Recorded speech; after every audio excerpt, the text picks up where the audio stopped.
So this will be the second lecture on seizures, and we'll start off by talking about the term epilepsy now. Recall that epilepsy is repeated seizures over time, and this is a sign of cerebral disease or forebrain disease, which is what's going to be highlighted in red there. But epilepsy itself does not imply the cause of the seizure. The cause could be idiopathic in origin, it could be structural, or from an unknown cause, as we discussed earlier. The diagnostic approach. For patients with structural epilepsy, MRI is going to be needed in most circumstances. Structural forebrain disorders resulting in epileptic seizures include a large array of conditions, which include vascular, inflammatory or infectious, traumatic, anomalous or developmental, neoplastic, and then also degenerative diseases. There are a number of things that can be investigated to try and differentiate structural from idiopathic.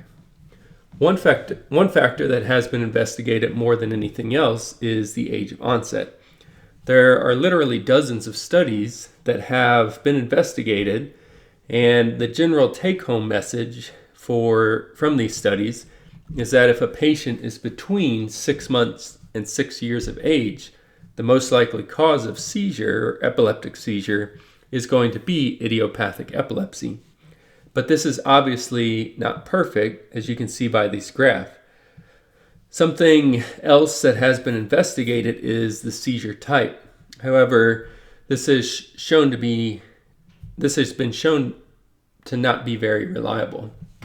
So if you look at, say, generalized versus focal, we typically don't consider that helpful in distinguishing idiopathic versus structural epilepsy. Neurologic examination is often abnormal and may reveal asymmetrical neurologic deficits in dogs with brain pathology. However, depending on the location of the lesion, the size of the lesion, how long the lesion has been present, and if the body's been able to adapt, the neurological exam may be normal, and it's actually normal in approximately 23% of patients with structural epilepsy. One final thing that has also been investigated is the presence of cluster epileptic seizures or status epilepticus. For dogs with status epilepticus, approximately 50% of them will have structural epilepsy, compared to just 23% of patients with status epilepticus having idiopathic epilepsy. So in other words, if you have a patient with cluster seizures or status epilepticus, those patients generally have structural disease, but it is not always the case.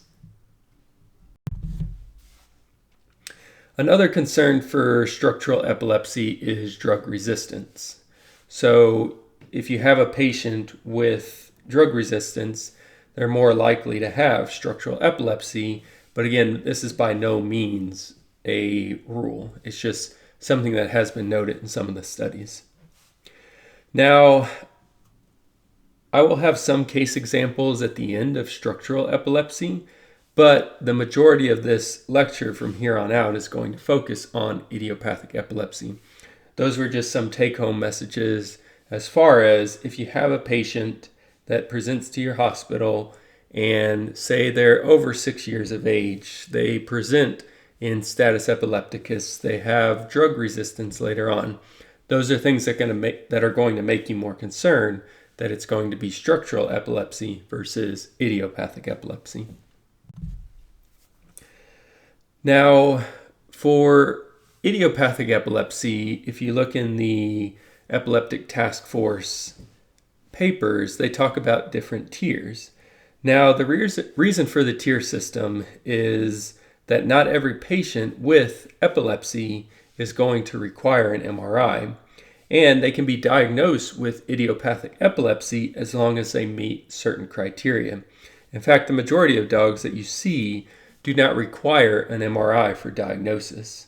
Of course, it is always an option to get an MRI, But I don't want you to think that it's going to be malpractice if a patient does not receive an MRI if they were to have epileptic seizures. To start with, we'll discuss Tier 1 confidence level.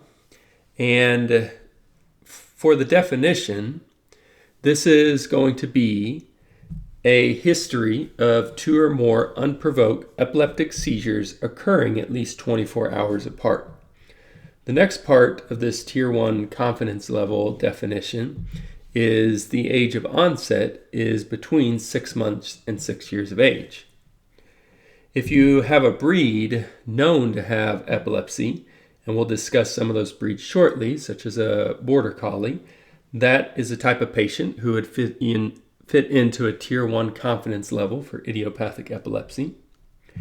And if they have no clinically significant abnormalities on the minimum database for their blood test or urinalysis, if they have an unremarkable interictal physical and neurologic exam.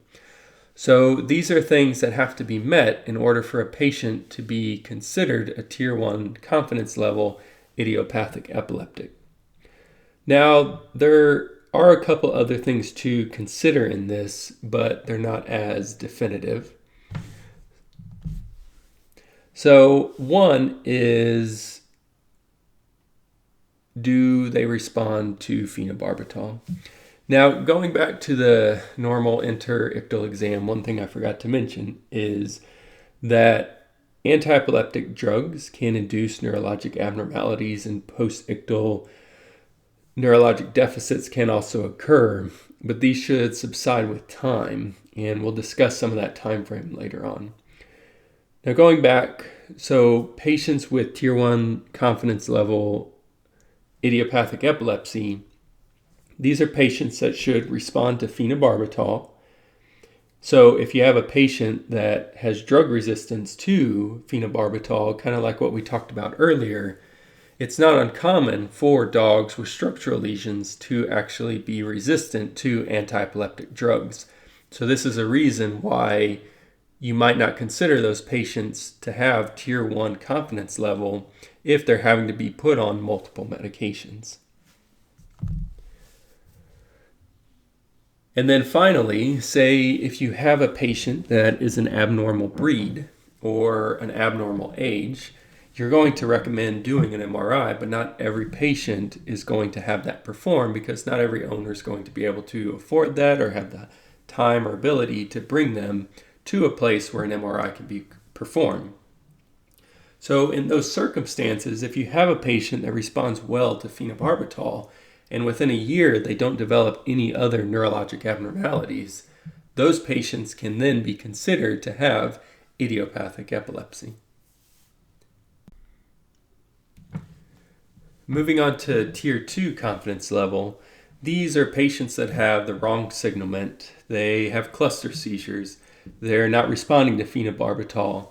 These are patients to where you should move on to Tier 2 to diagnose them with idiopathic epilepsy. These are patients that have unremarkable fasting and postprandial bile acids.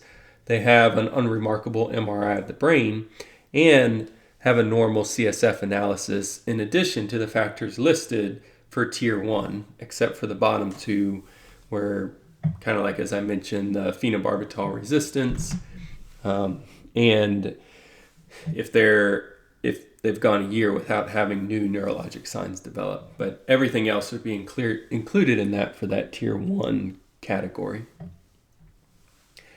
Now, there are times where MRI can have post-ictal changes, as seen on this MRI.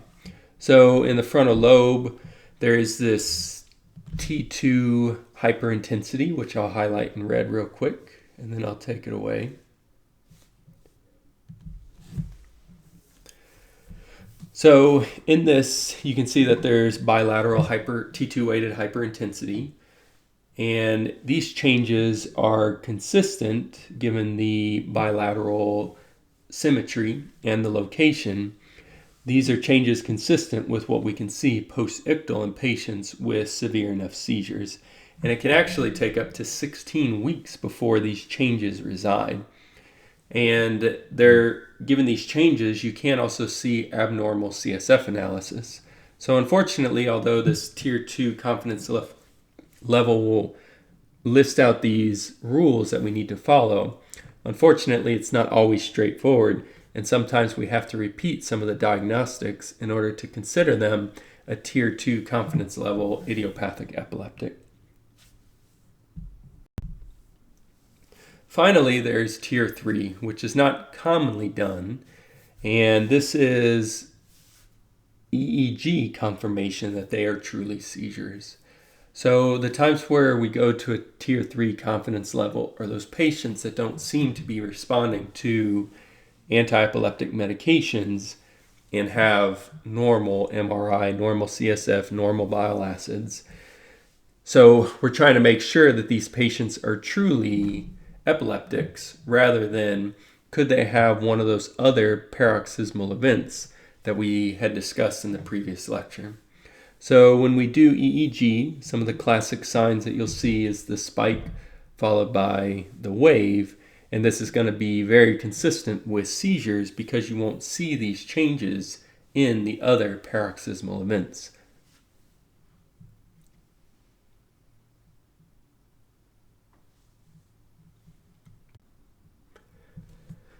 But like the seizure, the abnormal EEG waves will come and go. One final thing we will discuss before delving into the treatment for idiopathic epilepsy is the role of genetics. Now, there's strong evidence that idiopathic epilepsy is genetic. For starters, approximately 90% of idiopathic epileptics seen are purebred dogs. And if you were to talk to dog breeders, idiopathic epilepsy is the number 2 concern, second only to cancer, that these breeders would like to have something done about these episodes. We don't know the true incidence of epilepsy in dogs, but we know, at least based on insurance studies from other countries, that the prevalence is around 0.75% in the dog population as a whole. But breeds that are thought to be at risk are the breeds that have a prevalence of over 2%.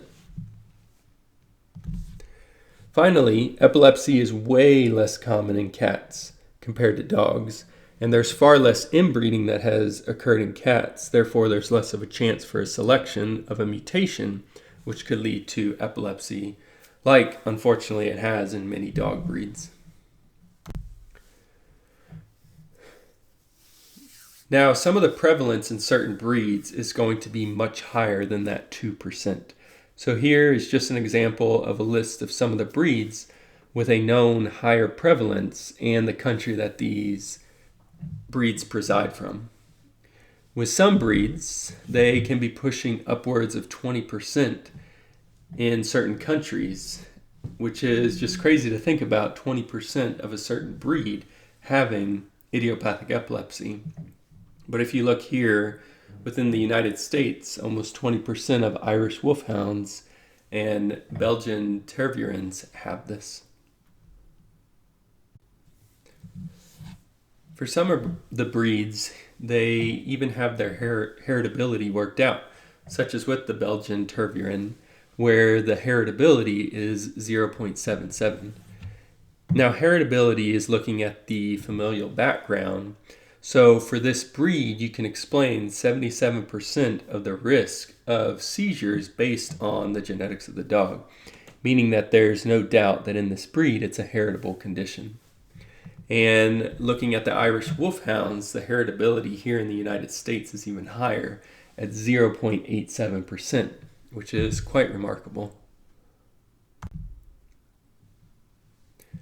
Looking at the offspring, again going back to the Belgian Tervuuren, if the parents were epileptics, then the offspring has a 42% chance of having epilepsy versus around 1% in this breed if the parents did not have epilepsy. Some other breeds that have been investigated are Labrador Retrievers, with a 26% chance of having offspring with epilepsy if the parent is an idiopathic epileptic. And the Bernese Mountain Dog has a 1 in 3 chance of being epileptic if the parents were epileptic patients.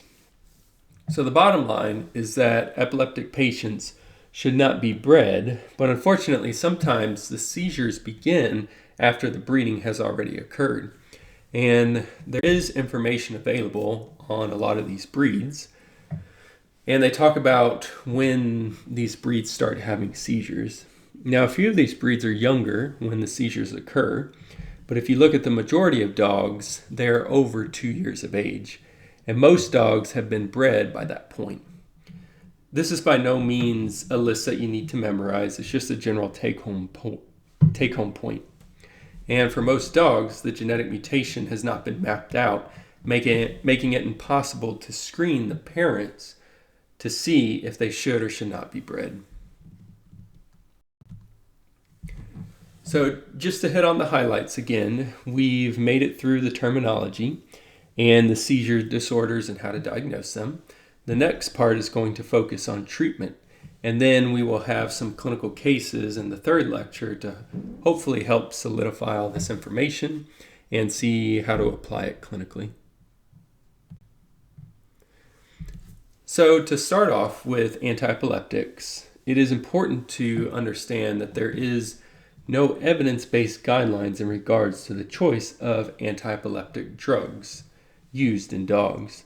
In other words, there's never been a study that compares two antiepileptic drugs against each other to see which one was more effective.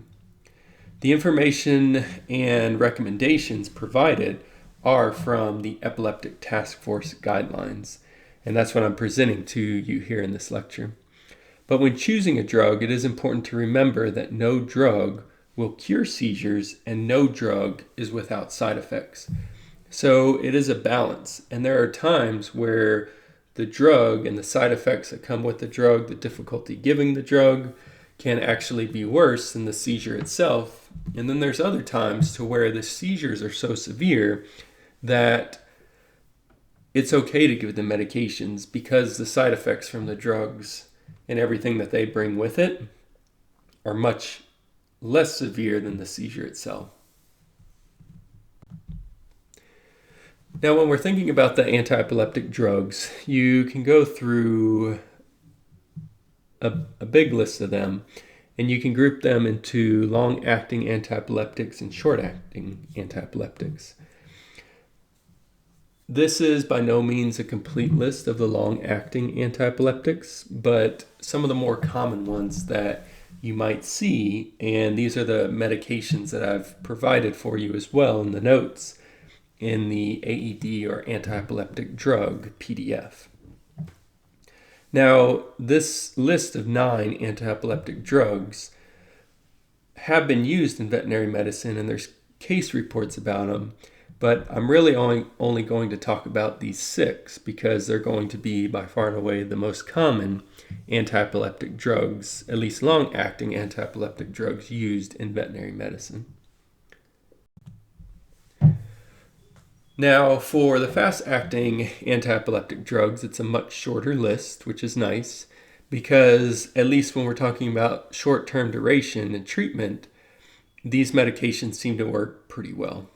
So you have your benzodiazepines, which are diazepam and midazolam, and then you have propofol. So we'll first start out by talking about the long-acting antiepileptics with their mechanism of action. But a medication I want to talk about first, which was not on the previous list, is primidone. Now, interestingly, primidone is the only FDA-approved drug for long-term antiepileptic drug control in dogs.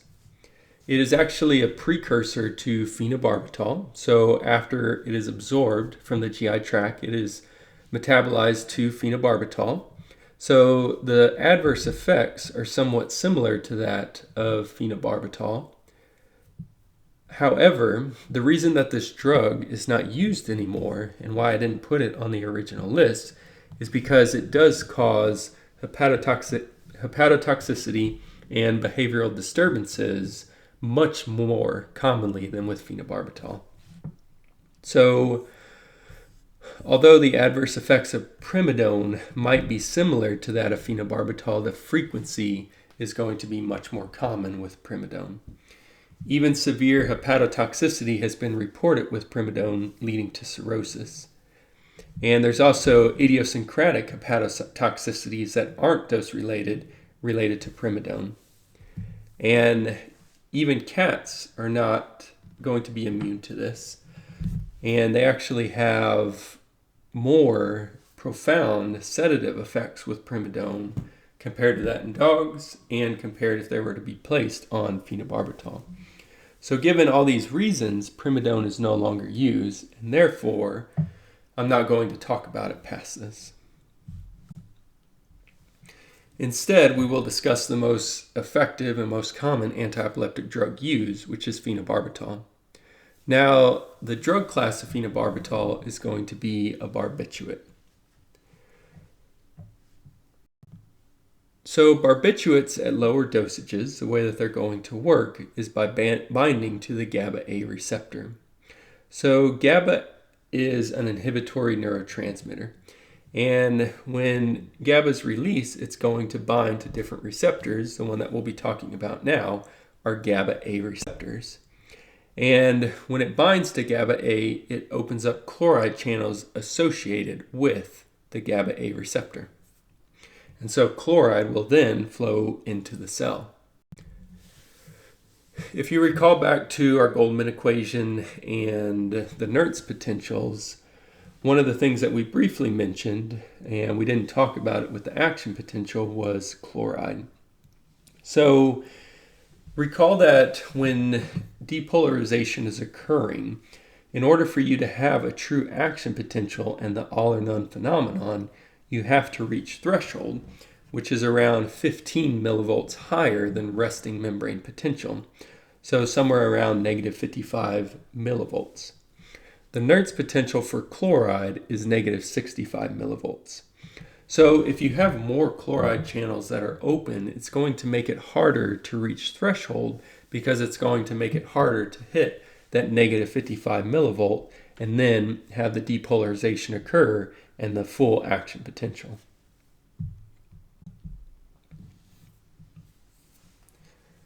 So when barbiturates bind to this GABA-A receptors, it actually prolongs the effect of GABA.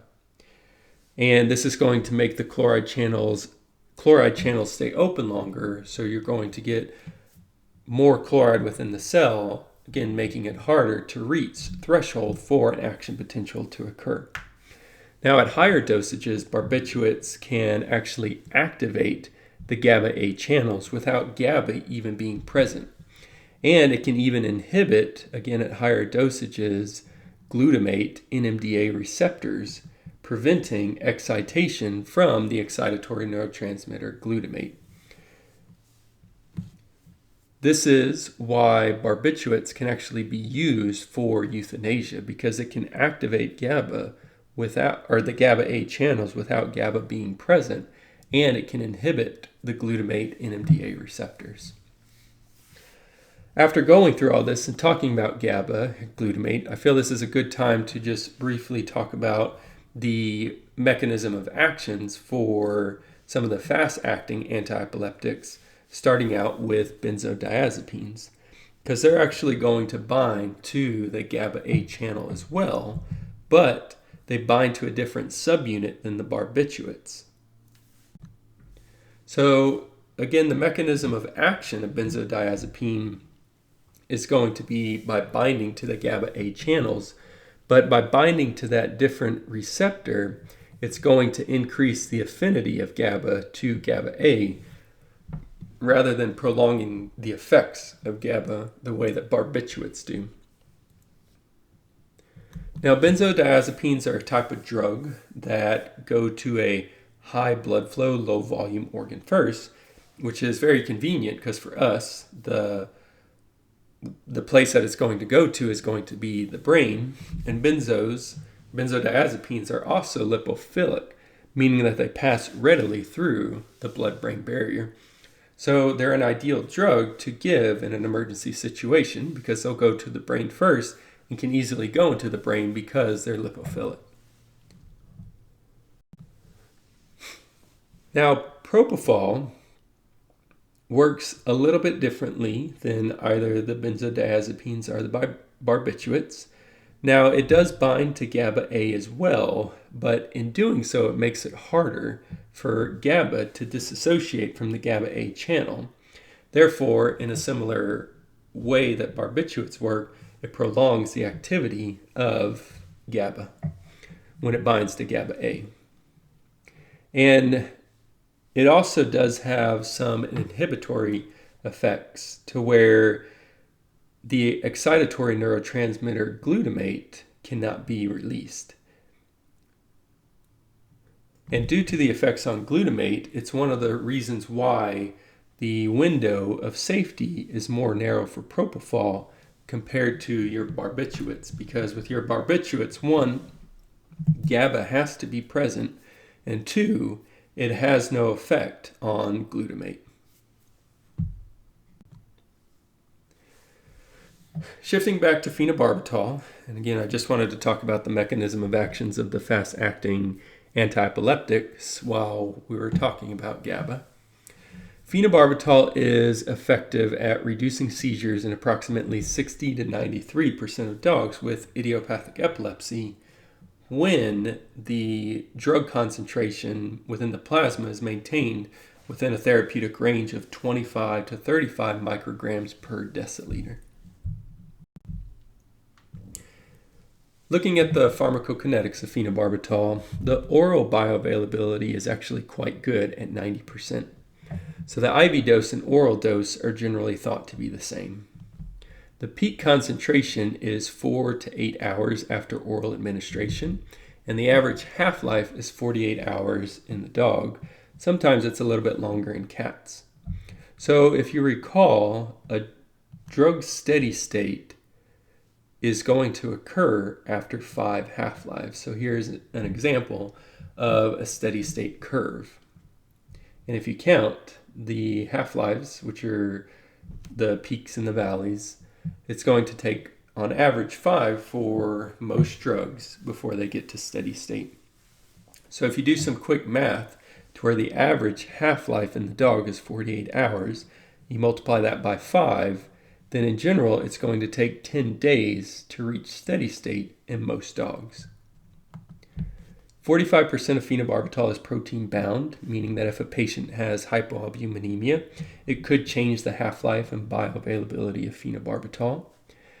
And 75% of phenobarbital is metabolized by the liver, and its metabolites are mainly renally excreted. And the thing that phenobarbital is going to be most well known for is its induction of the cytochrome P450 system, which generally occurs 1 to 3 months after starting phenobarbital. Because of the induction of the cytochrome P450 system, several drugs can be dramatically affected, such as corticosteroids, cyclosporine, metronidazole, digoxin, phenylbutazone. They can have a change in their half-life because they'll be metabolized faster from the cytochrome P450 system. Several antiepileptic drugs can also have reduced half-life, such as zonisamide, Keppra, and even the benzodiazepines because of this induction of the cytochrome P450 system.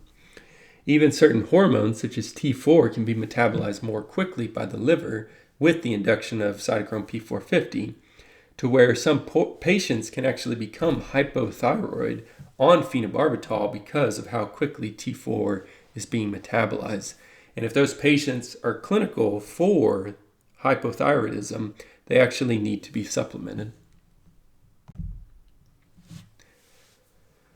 Now, there are a number of different side effects with phenobarbital, which are generally dose dependent. So things like sedation, ataxia, PUPD, polyphagia. These are what I call nuisance side effects, meaning they're not hurting the patients, but they're just more of a nuisance to the owner if they're having to go outside every 3 to 4 hours and if they're drinking a ton of water. And most of the nuisance side effects will subside with time as the patient adapts to the medication. A more serious dose-dependent side effect is going to be hepatotoxicity. It is not uncommon for the ALT and the alk phos to go up when patients are on phenobarbital, but generally the change in alk phos is more dramatic than that of ALT. However, there are some histopathologic changes that can occur, such as hepatocyte enlargement in these patients. And on the top image is going to be normal liver, and then in the bottom right image is going to be the enlarged hepatocytes. And you can also see in the bottom right image there's granular formation within the hepatocytes. As far as what these changes were, we're not 100% certain. And if the dose of the medication is too high, eventually it can lead to hepatocyte death. Unfortunately, there are some side effects that are not dose dependent and they're not possible to predict. So what are known as idiosyncratic reactions. So some patients, even on the normal dose of phenobarbital, can develop liver failure and cirrhosis. There are hematologic abnormalities that can also occur. You can get dermatologic abnormalities and hypoalbuminemia as well. There are very few times to where we have a patient on phenobarbital to where we just stop it, but these idiosyncratic reactions are some of those times. So looking at the hematologic abnormalities, this is a paper that did a good job evaluating that.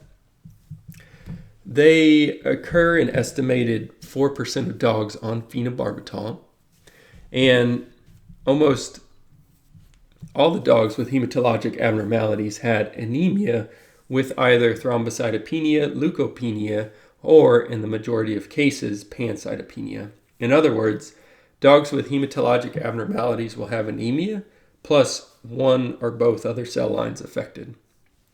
In this study, it was never just one cell line that was affected, so none of these patients just had anemia or just had thrombocytopenia.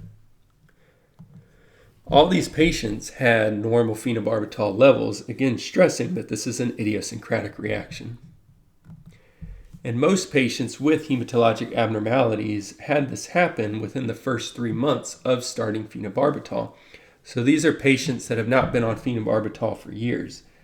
Now luckily, the majority of patients had resolution of signs within 17 days after stopping the phenobarbital, but some of these patients took as long as 6 months before the blood counts normalized.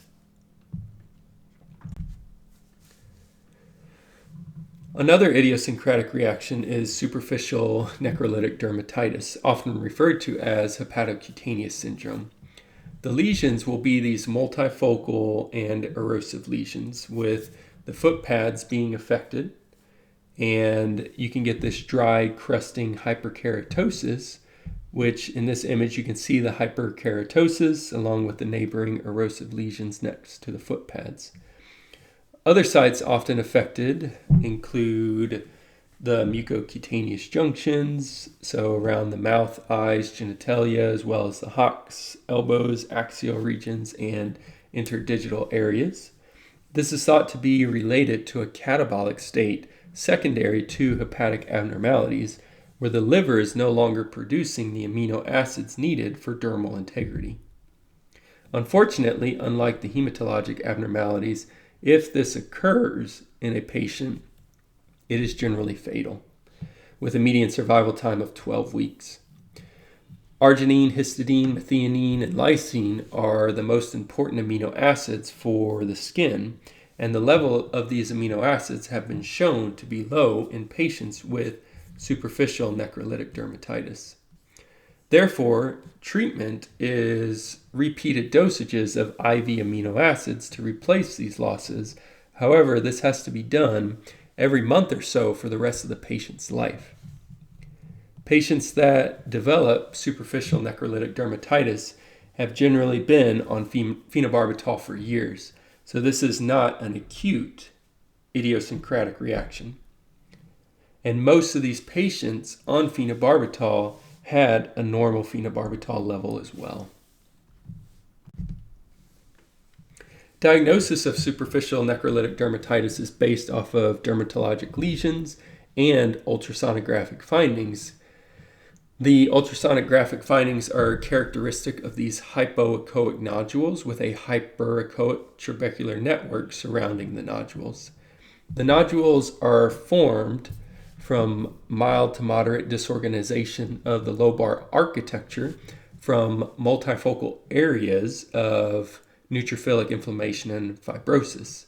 Now, comparing superficial necrolytic dermatitis to patients on phenobarbital to patients not on phenobarbital, and then patients on phenobarbital with hepatotoxicity, you can see for the necrolytic dermatitis, most patients have a normal ALT, albumin, and total bilirubin compared to the patients on phenobarbital with hepatotoxicity. So it's just an interesting idiosyncratic reaction that it only seems to affect the liver in a certain way to produce a catabolic state to where amino acids are lost that are important for dermal integrity. And this idiosyncratic reaction past this is not well understood, but not every patient with superficial necrolytic dermatitis has to be on phenobarbital either. So, although we talked about these idiosyncratic reactions, it is important to understand that they're not very common. And most of the time when you put patients on phenobarbital, they will tolerate the medication well. So after you go over some of the possible side effects with the owner, you hope that they still start phenobarbital because it is by far and away the best drug to put a patient on with idiopathic epilepsy. So as far as monitoring, you need to check the phenobarbital levels in 10 to 14 days. Again, remember that it takes 5 half-lives to reach steady state, and you should, during this period as well, once you're at the initial steady state, check a CBC for possible anemia or pancytopenia, because remember that occurs within the first 3 months. And you should also check a biochemistry to make sure there's not idiosyncratic liver failure that's occurring as well, although this would be uncommon. Ideally, phenobarbital levels should be rechecked in 3 months. Remember that it takes about 1 to 3 months for the cytochrome P450 induction to occur. And when this occurs, the liver will start metabolizing phenobarbital faster. So you can actually get low levels of phenobarbital even if they were normal within the first 2 weeks because of this cytochrome P450 induction. Ideally, this should then be repeated 3 months after that, with phenobarbital levels taken just for general monitoring, and then a biochemistry panel and a CBC should also be performed. And then after that, every 12 months, the same thing should be performed for monitoring. If at any point the phenobarbital dose is changed, then this time frame repeats itself. Now, I understand that costs can start to add up, so I listed the order of blood tests and level of importance for each time frame. So at 2 weeks and at 3 months, checking a CBC, because that's when we tend to see the hematologic abnormalities as far as the pancytopenia, but then after that is when we start to see some of the liver changes, which is why the biochemistry is listed in front of the CBC.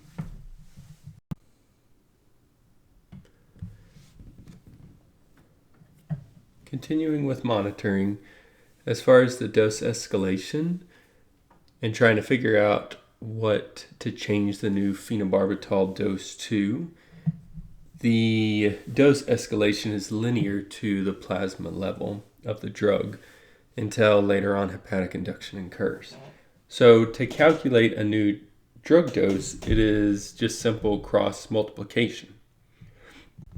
So to give you an example, if we had one patient that was on one tablet of 64.8 milligrams of phenobarbital, which is commonly referred to as 1 grain, and say in this patient, when we measured the phenobarbital level, the drug dose was 14, and if this patient had seizures that were not well controlled, and we want to figure out well, what dose do we need to increase the phenobarbital to in order to get them within the therapeutic range? Say the dose we wanted to get them to was 28 micrograms per deciliter. If we do our cross multiplication, we can multiply 28 by 64 and then divide it by the 14. So our micrograms are going to cancel out, and then we're going to be left with just milligrams as our units. And so this ultimately gives us 129.6 milligrams, or in other words, we're going to increase to 2 tablets of the 64.8 milligrams. So it's just as simple as we're doubling the dose, and it's going to double our plasma level. So at this point, that is all I will discuss with phenobarbital. And again, we'll go over some examples to help solidify all this information. The next drug that we will discuss is called imepitoin, which most of you are not going to be familiar with. Now, imepitoin is a novel and selective drug that potentiates GABAergic inhibition by acting as a low affinity, low efficacy partial agonist at the benzodiazepine site of the GABA A receptor, although it differs in chemical structure from the benzodiazepines. Because of its low affinity, if a patient is on a benzodiazepine, or if they're on imepitoin and a benzodiazepine is given, it's actually going to kick off the imepitoin to where it's going to be metabolized out of the brain itself and then ultimately out of the body. The reason why you have probably not heard of this medication is because it is a veterinary-only medication, and the only way that we can put a new drug in the market and have it licensed by the FDA is to put that new drug up against an FDA-approved medication. So for imepitoin, we would have to put dogs up against primidone. And nobody wants to do this study comparing imepitoin to primidone because they don't want to put a lot of dogs in failure just to try to get a drug approved here in the United States. And this has actually been a big issue for a lot of the medications not being licensed for dogs, such as with other drugs we'll talk about later, like Keppra, and even phenobarbital. The way that imepitoin is going to be licensed here in the United States is for fear and anxiety. And the study investigating its use for fear and anxiety found that within the first week, imepitoin was helpful, having a peak effect at about 11 weeks after starting the medication and helping with fear and anxiety related problems. Although imepitoin is not an expensive drug, it's also not phenobarbital cheap. And despite the cost, 3 out of 4 people opted to continue imepitoin in their dogs. So although this could be a medication that could be helpful for dogs with anxiety, most veterinarians are going to be using this drug off-label for its use in patients with epileptic seizures. Now, this drug is used quite a bit overseas in Europe, so we do have a fair bit of information on the safety and efficacy of imepitoin, to where even at 3 times the recommended dose, there were no observed adverse events or even liver changes, both within blood work and histologically. Although the efficacy of imepitoin does not seem to be as good as phenobarbital, the study still found that 75% of dogs responded to imepitoin compared to 83% of dogs on phenobarbital. Although these patients did not have a history of cluster seizures or status epilepticus in the study I've listed here, but there is another study that has investigated that with somewhat promising results. Although, similar to this, still not as good as phenobarbital. Although imepitoin has a short half-life, it is still dosed every 12 hours. But the short half-life means that it's going to get to steady state faster. Mepitonin is extensively metabolized by the liver, and its metabolites and parent drug are mainly excreted in the stool. So because it is mainly excreted in the feces, even patients with impaired liver or renal function can still receive a mepitonin. At this time, based on the European studies, there are no known pharmacokinetic interactions with other medications. As stated earlier, benzodiazepines have a greater affinity for the binding site of GABA A, so if a patient is on a mepitonin and has to be placed on a benzodiazepine CRI, they will need a different long-acting anti-epileptic medication until the mepitonin can be given again or they are off the CRI. The standard dose for mepitonin is 10 to 30 mg per kg, with almost all patients needing 20 to 30 mg per kg for seizure control. Although there are similar nuisance side effects to that of phenobarbital, all the side effects resolved within 2 weeks of the patients being on a mepitonin, and no long-term side effects have been documented, nor idiosyncratic reactions. Now, this drug is supposed to come to the market later this year, but given the recent worldwide events, I'm not sure that this will be the case. So, personally, I have no experience with this drug, but it appears to be a good option for patients with idiopathic epilepsy. And a more recent study also found out that if a patient was over 2 years of age at the onset of seizures, they were more likely to respond to a mepitonin than if they were younger than 10 years of age. So, sorry I forgot to advance the slides just then, but this is kind of what we talked about earlier. So, benzodiazepines have a greater affinity for the binding site, and then the standard dose with the common side effects that you can see. So that's all I'm going to talk about on mepitonin for now. If you read through the International Epileptic Task Force for patients with idiopathic epilepsy between the ages of 6 months and 6 years, the only drugs that they recommend giving for a first-line anti-epileptic is actually phenobarbital or mepitonin. Now, there's going to be some cases to where you can't give phenobarbital, and sometimes some of the other medications might be a better choice than either of these. So now we'll talk about some of the other anti-epileptic drugs. The next drug we'll discuss is potassium bromide. So going back several years, we will talk about our periodic table of elements. So just to recall some things from several years ago, the first column of the elements are going to be your alkali metals. The last column are going to be your noble gases, and those are going to be your most stable elements. And then the column that's in red are going to be your halogens. You might have heard the term halogen before because of the term halogen lights. The reason that they're called halogen lights is because they contain one of these halogens, which is usually going to be iodine. But the halogens are very attracted to the alkali metals, which is why I talked about them. Because the halogens just need one more electron to be full, and the alkali metals have one electron in their outer shell. Now, back in the 1800s, when farmers started moving out west, they found that a lot of their herd would not do well because of the lack of iodine in the soil, or iodide. So it was quickly found that iodide could be combined easily with sodium, so the animals could receive the iodine needed this way, thus creating the iodized salt, which I'm sure a lot of you have within your cupboard right now, as it's widely used even to this day. And of course, sodium chloride is a very popular mixture as well, so that's another alkali metal mixed with a halogen.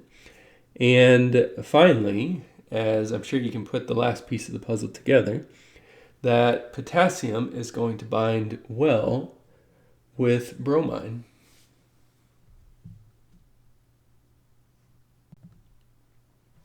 So looking at how potassium bromide works, and we'll look back to our good friend GABA A. So when GABA binds to GABA A, it's going to open the chloride channels, and chloride is then going to flow in intracellularly. With bromide being a halogen like chloride, it will also flow through the chloride channels, and it actually does so more readily than chloride does. Now, because of the bromide interaction with GABA A, other drugs, such as phenobarbital, can interact on GABA A, and they can actually have synergistic effects to potassium bromide, both in a good way for controlling the seizures, but also in a negative way because they can have more side effects with this drug combination. Although potassium bromide not be as effective as phenobarbital, it is still a good anti-epileptic drug with around 65% of patients responding. Some of the nuisance side effects are still going to be similar to that of phenobarbital, but they do seem less common.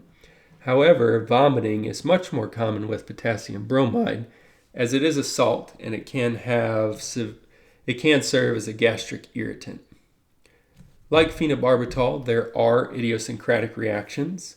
Some dogs can have personality changes because of the influence of bromide on the chloride movement in the body. It is thought to interfere with bronchial secretions, thereby altering mucociliary function, leading to a persistent cough. There are retrospective studies that have shown an association with potassium bromide and pancreatitis. But because they are retrospective studies, they can't show causation like a prospective study would, so we can only show that there's this association. Megaesophagus has also been reported, although rare, and this has been reported in patients receiving potassium bromide, but this could be related to esophagitis secondary to the gastritis. Although in some of these patients, it has been reported to be permanent. I clicked the slide by accident and went a little bit ahead, but some dogs can have skin ulcerations that form a condition in people which is known as bromoderma, which is why it has actually been discontinued for its use in people.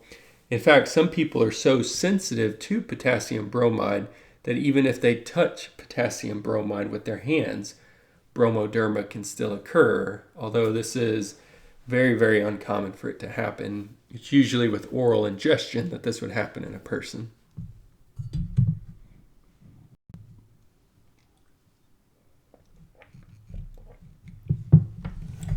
Looking at the pharmacokinetics, the oral bioavailability is not good at only 46%.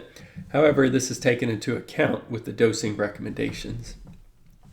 It's not readily available IV, so it's really not going to be too much of a concern for you as far as do you have to change the dose of this medication if you're having to give it IV, because chances are you're never going to give this medication IV. Its half-life is quite long, at 24 to 46 days, meaning it can take around 5 months before it reaches steady state. The half-life is one of the biggest drawbacks of potassium bromide, because if a patient is having weekly or biweekly seizures, having a drug that takes 5 months before it's finally going to work is not going to be a good option for that patient. Potassium bromide is not protein bound, and it is excreted unchanged as bromide in the urine, similar to how chloride would be if you had ingested sodium chloride. It will undergo tubular reabsorption and competes with chloride in the tubules, similar to how it competes for chloride for the GABA A chloride channels. In fact, if there is too much chloride in the diet, you can actually have increased excretion of bromide within the urine because of less reabsorption occurring.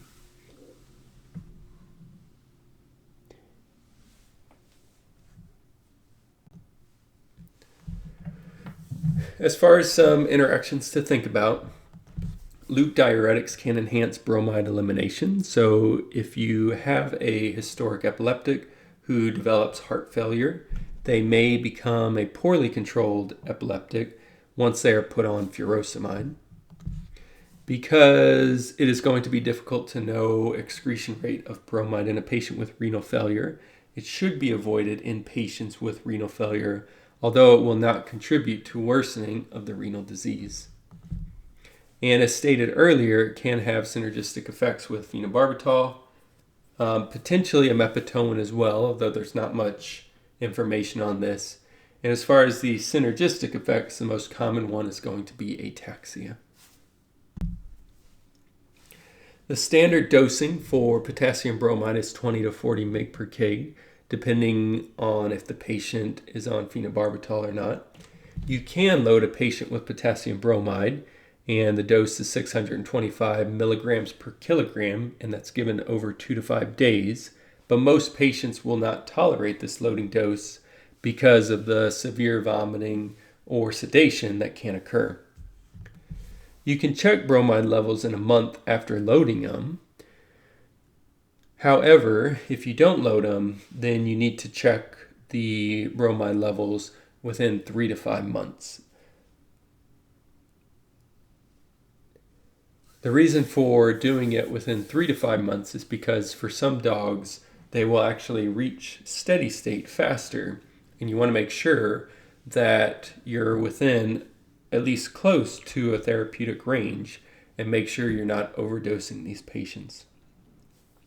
The normal drug level for potassium bromide is 1 to 3 milligrams per milliliter, and dose changes can be made similar to that of phenobarbital with doing cross multiplication.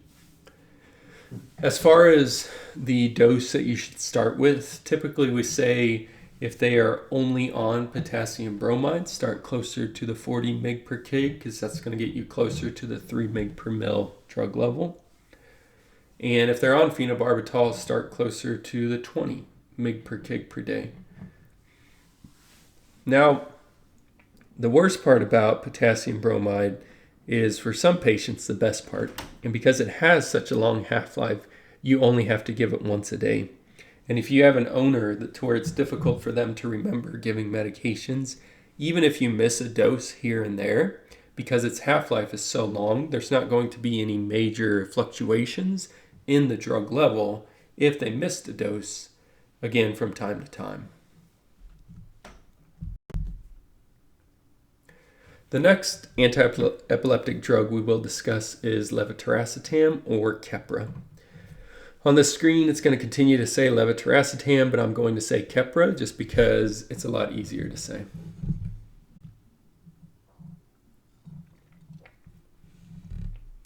So if you recall back to the action potential down at the axon terminal, once calcium enters the cell, one of the things that it can do is bind to synaptotagmin.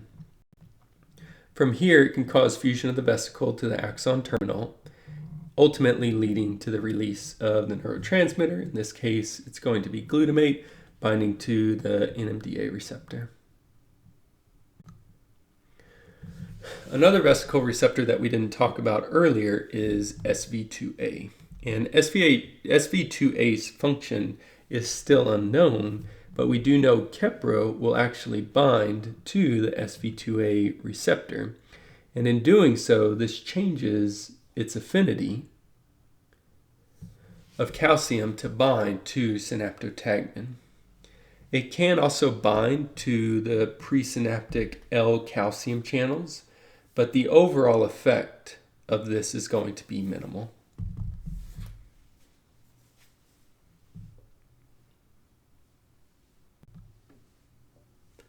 As far as the efficacy for Keppra, it varies depending on the underlying cause. So, in a study investigating Keppra as a monotherapeutic for dogs with idiopathic epilepsy, none of the dogs responded, at least long-term, to Keppra. And clinically, I would agree that Keppra appears to be a poor choice for monotherapy in dogs with idiopathic epilepsy, especially for dogs that are younger at the onset of seizures.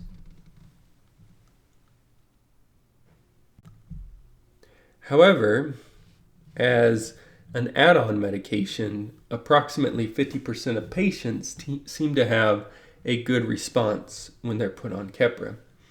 And for dogs that don't have idiopathic epilepsy, but rather have structural epilepsy, approximately 50% of patients will have a good response as well. So Keppra does have its place in patients with epileptic seizures. However, its place is not as a monotherapy anti-epileptic drugs in young dogs with idiopathic epilepsy. Looking at the pharmacokinetics, it has NIRS makes no difference, 100% bioavailability. Its half-life is quite short at 3 to 6 hours. So the downside is that it has to be given every 8 hours, but the upside is that it gets to steady state relatively quickly. It is minimally metabolized by the liver, but for patients on phenobarbital, it does seem to have the half-life of the medication. So often you have to double the dose of Keppra for patients that are on phenobarbital. That said, it is still safe to use in patients with liver disease. And it's often the first-line choice for dogs with seizures secondary to hepatic encephalopathy, such as from a portosystemic shunt. Keppra is primarily renally excreted, unchanged in the urine, but that means you might have to adjust the dose in patients with renal failure. Dogs tend to tolerate Keppra a lot better than people do, with the most common side effect that we know of being sedation, which usually subsides within 1 to 2 weeks after starting the medication, if it's even present at all. If you need to load a patient with Keppra, the loading dose is 60 milligrams per kilogram, which can be given orally, and there's also an injectable form of Keppra, which is safe to give IM, IV, or sub-Q. The normal maintenance dose of Keppra is 20 to 30 mg per kg, with the range being because of the tablet size. There is an extended release tablet available, but this tablet cannot be broken up or it's no longer going to be extended release. So the dose for the extended release is going to be 30 to 40 milligrams per kilogram every 12 hours, which means if you do that to where you can't break the tablet, the least that a dog can weigh to receive this is going to be if they weigh 15 kilograms. There are drug levels that can be sent to Auburn University. However, the range that's given is based off of the human literature. So it's going to be difficult to know what to do with this information when you send it out to, again, Auburn University. However, this could prove useful in patients with renal failure to make sure that they're not getting it too high of a dose. With all that said, Keppra has been evaluated at higher dosages, and there's actually one study where they gave it to a group of beagle dogs at 1,200 milligrams per kilogram per day, so 400 mg per kg per dose. And in this, none of the dogs displayed any significant side effects. All those patients had a drug level well above what is recommended as a therapeutic range in people. So again, although we have these drug levels available, we often don't know how to use them because the therapeutic window has not been established in veterinary patients.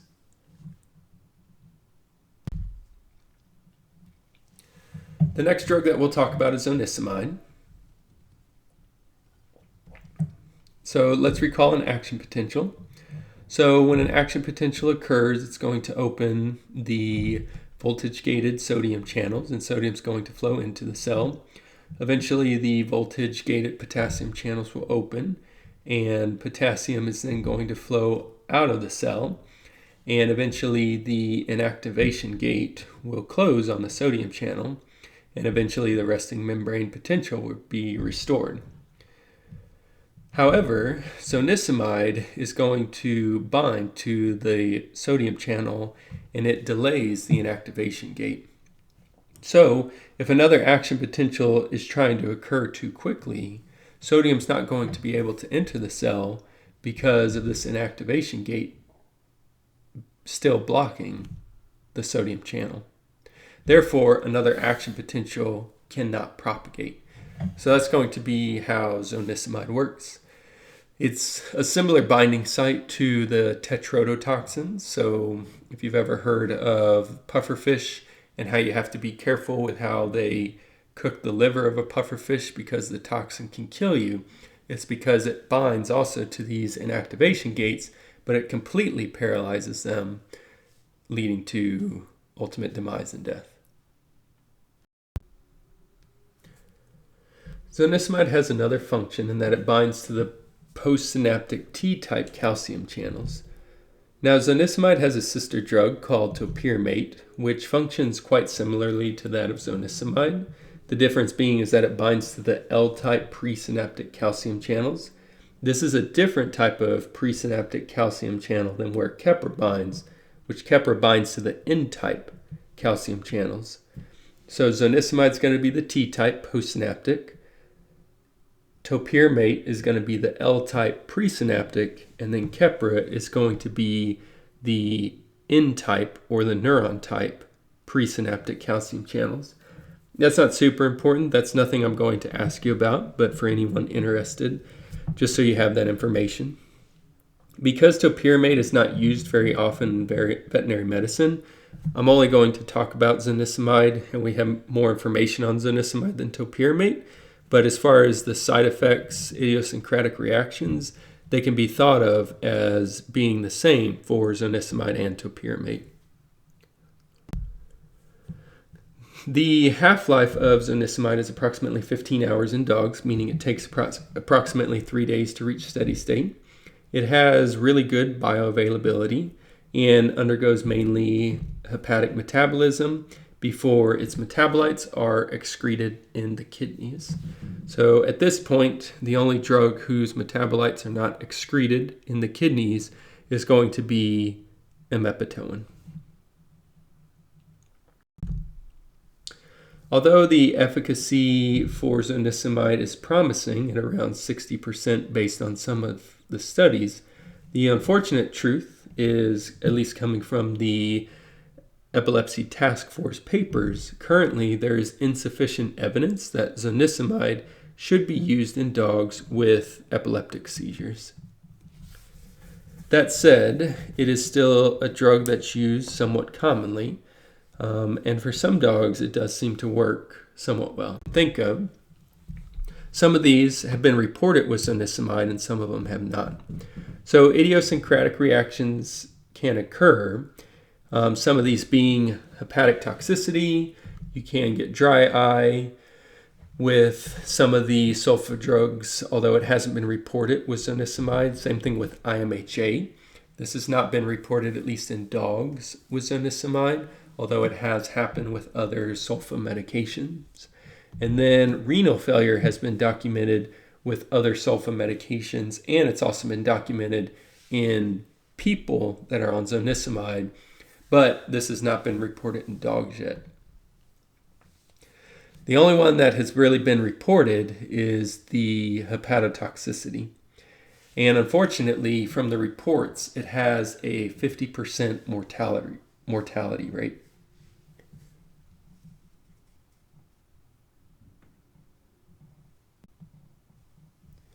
As far as the dosing for zonisamide, it is only available in oral form.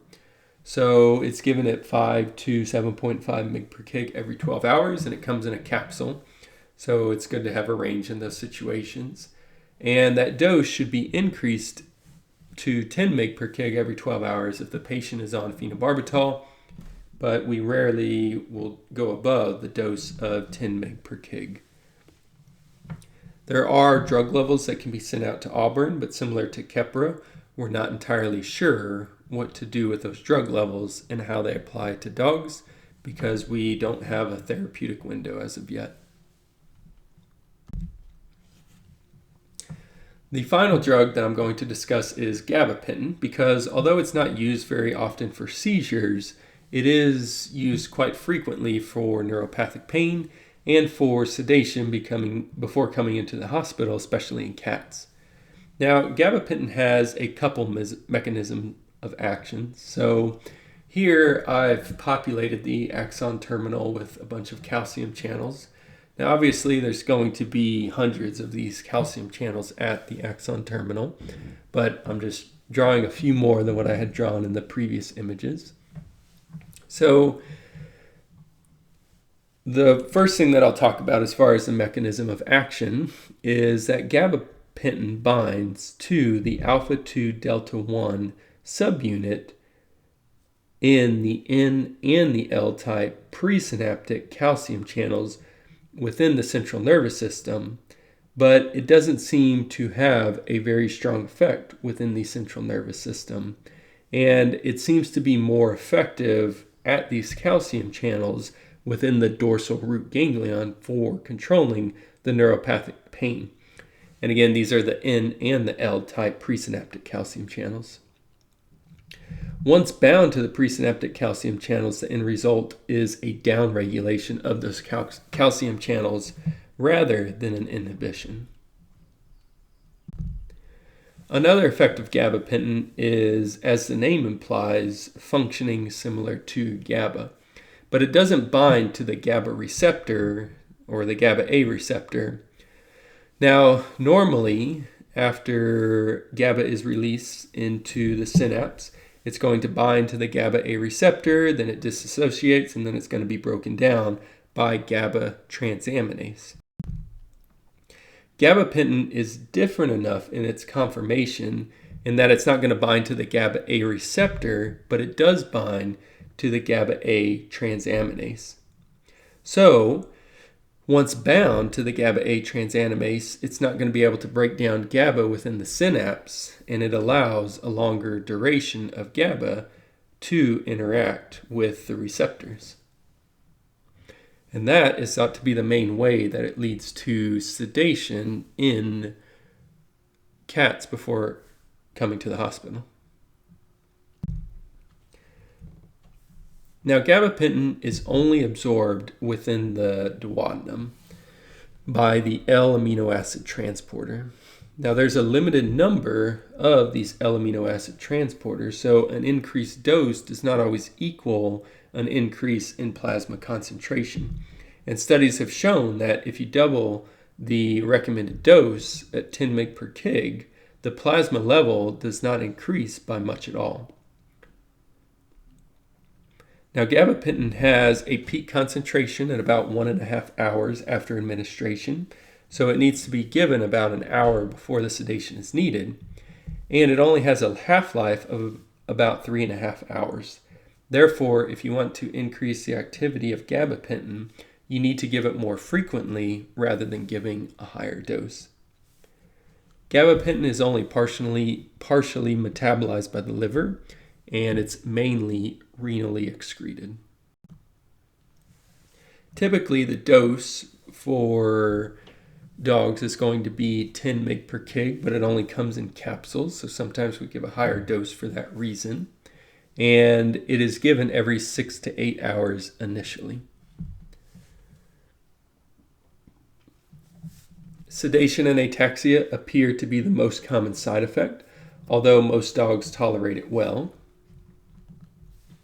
For seizure control, there is limited information on its use as a sole antiepileptic, but it does show promise as an adjunctive medication for focal seizures and focal seizures that progress to generalized epileptic seizures.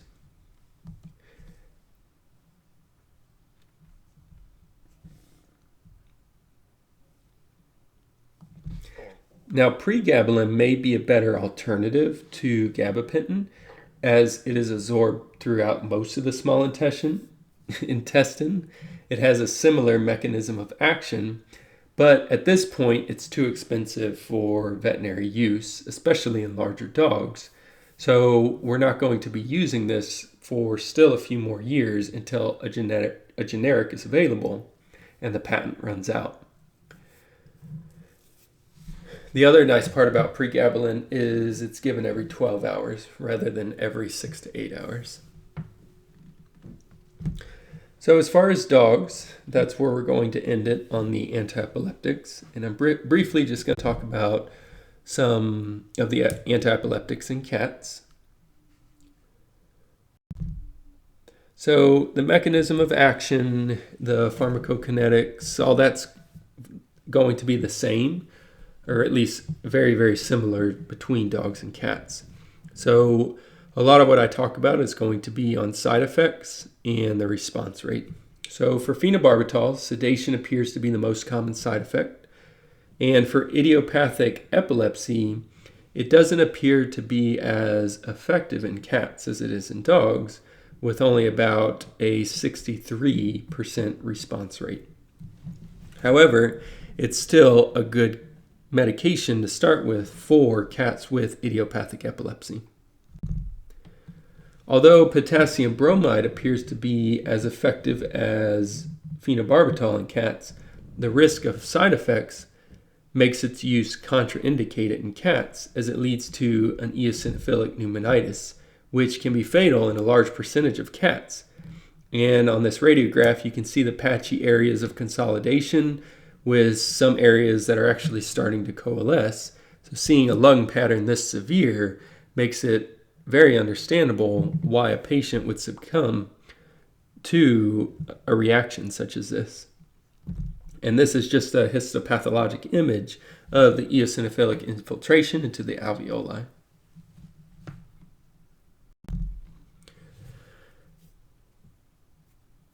Keppra appears to be more effective in cats with idiopathic epilepsy as a sole therapy compared to dogs with very few side effects.